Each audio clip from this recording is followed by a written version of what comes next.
Hi friends, நம்ம விஜய் மல்லி ஸ்டோரியில் வந்துட்டு வெண்பாக்கு அம்மாவாக நடிக்க வந்தவங்க உண்மையாகவே வெண்பாக்கு அம்மாவாகவே ஆகிட்டாங்க அப்படின்னே சொல்லலாம். அது மட்டும் இல்லை, வெண்பா மூலிமா வந்து பார்த்திங்கன்னா அவங்க அப்பாவையும் வந்துட்டு அவங்க ஒய்ஃபாக ஏற்றுக்க சொல்கிறதுக்கும் வந்து வெண்பா தான் காரணம். மூணாவது விஷயமா இன்னொரு விஷயமும் நடந்தால் நல்லாயிருக்கும் அப்படின்னு தான் எல்லாருமே எதிர்பார்த்தோம். அதாவது வந்து பார்த்திங்கன்னா வெண்பாவுக்கிட்ட வந்துட்டு மல்லி பேசிகிட்டு இருக்காங்க.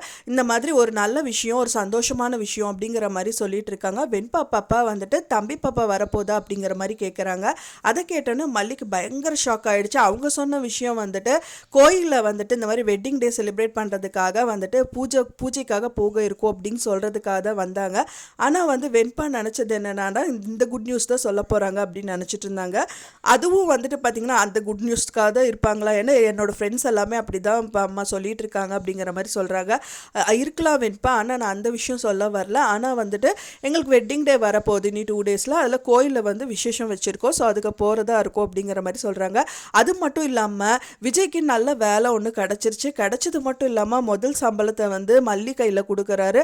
அது மட்டும் இல்லாமல் இன்னொரு விஷயமா வந்துட்டு மல்லியை வந்துட்டு குடும்ப உறுப்பினராக அவர் ஏற்றுக்கிட்டாரு அப்படின்னு சொல்லிட்டு எழுதியே கொடுத்துட்டாரு அப்படின்னு சொல்லலாம். வாய் வார்த்தையில் தான் சொல்லலை, ஆனால் வந்துட்டு ரிட்டன்லேயே எழுதி கொடுத்துருக்காரு. அதை பார்க்கறதுக்கு ரொம்பவே சந்தோஷமாக இருக்குது. அழகாக வந்து பார்த்திங்கன்னா வெண்பா அண்ட் தென் மல்லி அண்ட் தென் விஜய் அப்படின்னு சொல்லிட்டு குடும்ப உறுப்பினர் லிஸ்ட்டில் எழுதுறது மட்டும் இல்லாமல் மல்லிக்கு பக்கத்திலே மனைவி அப்படின்னு சொல்லிட்டு எழுதி கொடுக்குறாரு. அது வந்து மல்லி கையிலே கொடுத்து ஸ்பெல்லிங் மிஸ்டேக் செக் பண்ணிக்கோங்க மேடம் அப்படிங்கிற மாதிரி கொடுக்குறாரு. மல்லியும் வந்து பார்த்தோன்னே ரொம்பவே சந்தோஷமாயிருது. ஓகே, நம்மளை வந்து அவரோட மனைவியை அவர் ஏற்றுக்கிட்டாரு அப்படின்னு சொல்லிட்டு வாய் வார்த்தையில் சொல்லலைனாலும் ரிட்டன்லேயே எழுதி கொடுத்துட்டாரு. இதுக்கு மேலே என்ன இருக்குது, மனசில் இருக்கிறதா வந்துட்டு கையிலையும் வந்துட்டு எழுதி காமிச்சிருக்காரு அப்படின்னே நம்மளுக்கு தெரிய வருது.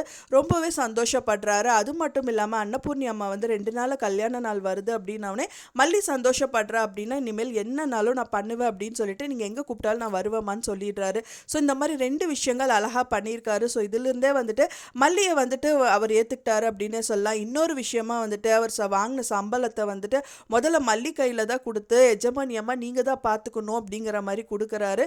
ஸோ அதை தான் சாமிக்க கிட்ட வச்சுட்டு பதில் இருக்கிறது கொஞ்சம் பணத்தை வந்து விஜய் கிட்ட கொடுக்குறாங்க. ஸோ இந்த மாதிரி விஷயங்கள் எல்லாமே நடந்துட்டுருக்கு. இன் கம்மிங் எபிசோடில் வந்து இன்னொரு பெரிய ரணகலமும் நடக்க இருக்குது. என்ன நடக்க இருக்குது அப்படிங்கிறது என்னோட இதில் நெக்ஸ்ட் வீடியோவில் உங்களுக்கு ஷேர் பண்ணுறேன். அது மட்டும் இல்லாமல் இப்போ வந்து பார்த்திங்கன்னா ரொம்ப சந்தோஷமான விஷயம் என்னென்னா கூடி விரைவில் வெண்பா மூலியமாகவே வந்துட்டு அவங்களுக்கு வந்துட்டு இன்னொரு தம்பி பாப்பாவோ தங்கச்சி பாப்பாவோ பிறந்துட்டா நல்லா இருக்கும் மல்லிகை அப்படின்னு தான் எல்லாருமே எதிர்பார்க்குறாங்க. நீங்கள் என்ன நினைக்கிறீங்க அப்படின்னு சொல்லிட்டு மறக்காமல் உங்களோட கமெண்ட்ஸை எனக்கு ஷேர் பண்ணுங்கள். நான் சொன்ன தகவல் உங்களுக்கு பிடிச்சிருக்கும்னு நினைக்கிறேன் ஃப்ரெண்ட்ஸ். பிடிச்சிருந்தா மறக்காமல் லைக் பண்ணுங்கள், ஷேர் பண்ணுங்கள், கமெண்ட் பண்ணுங்கள், சப்ஸ்கிரைப் பண்ணுங்கள். மேலும் இன்னொரு மல்லி சீரியல் அப்டேட்டோட நெக்ஸ்ட் மீட் பண்ணுறேன். தேங்க்ஸ் ஃபார் வாட்சிங் வீடியோ ஃப்ரெண்ட்ஸ். நெக்ஸ்ட் வீடியோவில் பார்க்கலாம்.